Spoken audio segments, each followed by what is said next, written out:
मोर्शी तालुक्यातील राजूरवाडी आणि निंभारणी परिसरात गेल्या काही दिवसांपासून सुरू असलेल्या संततधार पावसामुळे आलेल्या पुराने शेतकऱ्यांच्या पिकांचे मोठे नुकसान झाले आहे। पिकांचे पंचनामे आणि नुकसान भरपाई मिळण्यास होणाऱ्या विलंबाबद्दल शेतकऱ्यांमध्ये नाराजीचा सूर होता। या पार्श्वभूमीवर खासदार बळवंत वानखडे आणि माजी आमदार यशोमती ठाकूर यांनी पूरग्रस्त भागाचा दौरा करून प्रत्यक्ष परिस्थितीची पाहणी केली। या पाहणी दौऱ्यात त्यांनी शेतकऱ्यांशी संवाद साधून त्यांच्या अडचणी जाणून घेतल्या। पूरग्रस्त शेतकऱ्यांना दिलासा देताना त्यांनी शासकीय मदत मिळवून देण्यासाठी प्रयत्न करण्याचे आश्वासन दिले। यासोबतच त्यांनी संबंधित महसूल व कृषी विभागाच्या अधिकाऱ्यांशी संपर्क साधून त्यांना तात्काळ पंचनामे सुरू करण्याचे आदेश दिले। या नैसर्गिक आपत्तीमुळे शेतकरी आर्थिक संकटात सापडला आहे। प्रशासनाने यात कोणताही विलंब न करता तात्काळ पंचनामे करून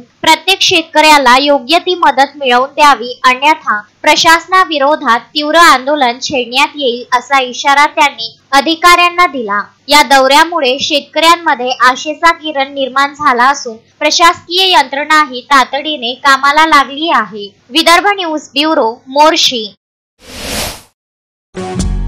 श्रद्धा फैमिली शॉपिंग में जाएंगे हम सभी, साड़ियों की नई डिजाइन देखो यहीं से लाएंगे। श्रद्धा फैमिली शॉपिंग में जाएंगे हम सभी, लेडीज जेंट्स बच्चों की हर फैशन लाएंगे सभी। फैशन के सफर में आप भी आगे ही आगे बढ़ते चलिए, क्योंकि बिजीलैंड का सबसे बड़ा आलीशान भव्य showroom Shraddha family shopping and mall, Busyland complex, Nandgaon Peth, Amravati.